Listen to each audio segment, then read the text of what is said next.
Gather around, children of the dynasty. Sit by the digital fire. Today, I will tell you the story of a king who was not born with a crown on his head, but with the streets beneath his feet. A man who turned the dust of concrete blocks into solid gold. They call him Jigger. They call him Hove. But before the whole world chanted his name in packed stadiums, he was just Shawn Carter, the child of Marcy Projects.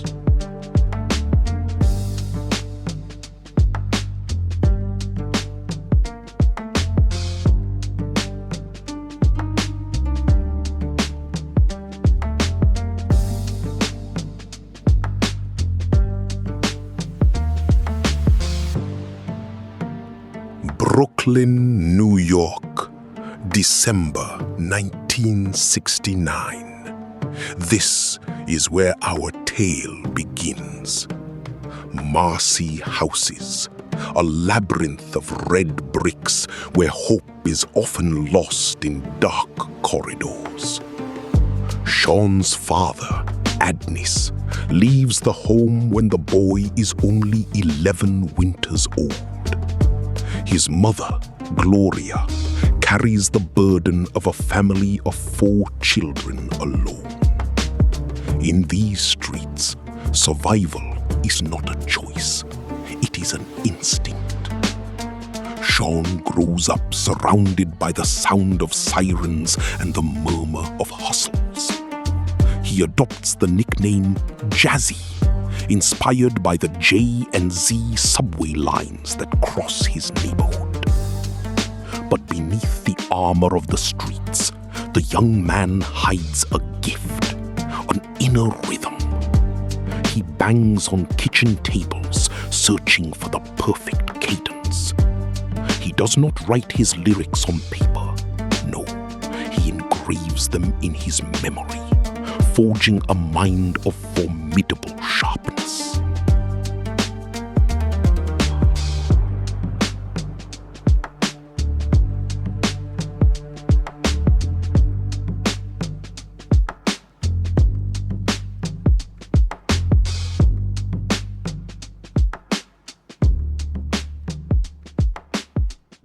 The years pass. Shawn becomes Jay-Z, protege of the rapper Jaz-O. He wants his voice to be heard, but the doors of record labels remain closed. The industry is blind. It does not see the king standing before it. What does a sovereign do when denied a throne? He builds his own. In the mid-90s, with his brothers-in-arms Damon Dash and Kareem Biggs Burke, they refused to bend the knee. They found Roc-A-Fella Records. Jay-Z sells his CDs from the trunk of his car, roaming the streets like a spice merchant of old. In 1996, he delivers Reasonable Doubt. It is not just an album, it is a manifesto, a raw and poetic chronicle of a hustler's life. The world begins to listen. The Griot of Brooklyn has found his audience.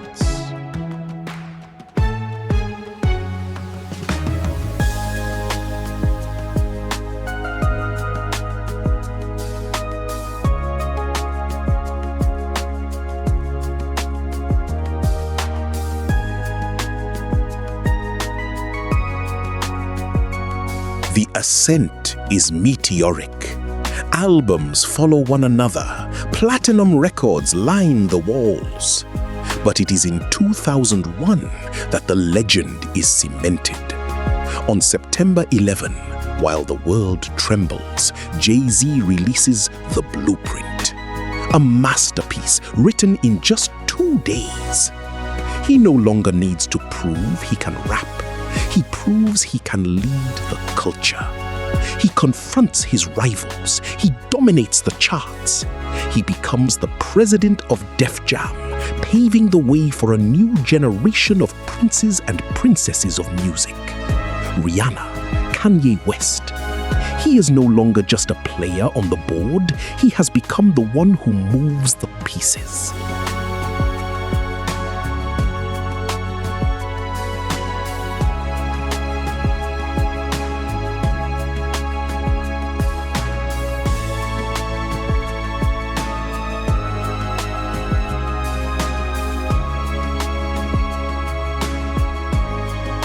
But a king does not settle for a single territory. Jay-Z understood that music was only the key to opening the doors of grand capital. I'm not a businessman, I'm a businessman. He creates rock-a-wear, dressing urban youth. He opens the 40/40 Club, redefining nocturnal luxury. He founds Roc Nation, extending his influence to global sports and entertainment. He acquires Tidal. He invests in technology, in art, in real estate. In 2019, the child of Marcy Projects, the one who sold cassettes in the street, becomes the first billionaire rapper in history. An unthinkable ascent, a victory for all those born in the shadows.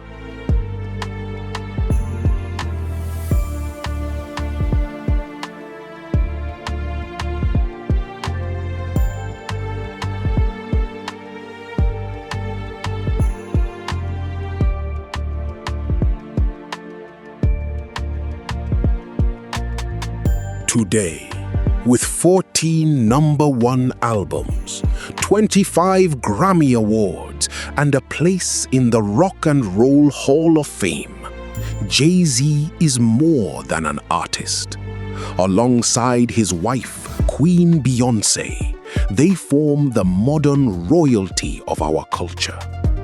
Shawn Carter wrote his own destiny.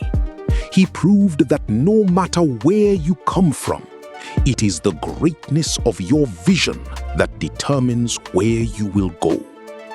He is the architectural plan, the blueprint for every youth who dreams of conquering the world. This was the story of Jay-Z. Keep it in your hearts and let its echo inspire you. Do not forget to subscribe to The Dynasty, like this video, and share this tale. Until next time, under the Palava tree of Urban Dynasty.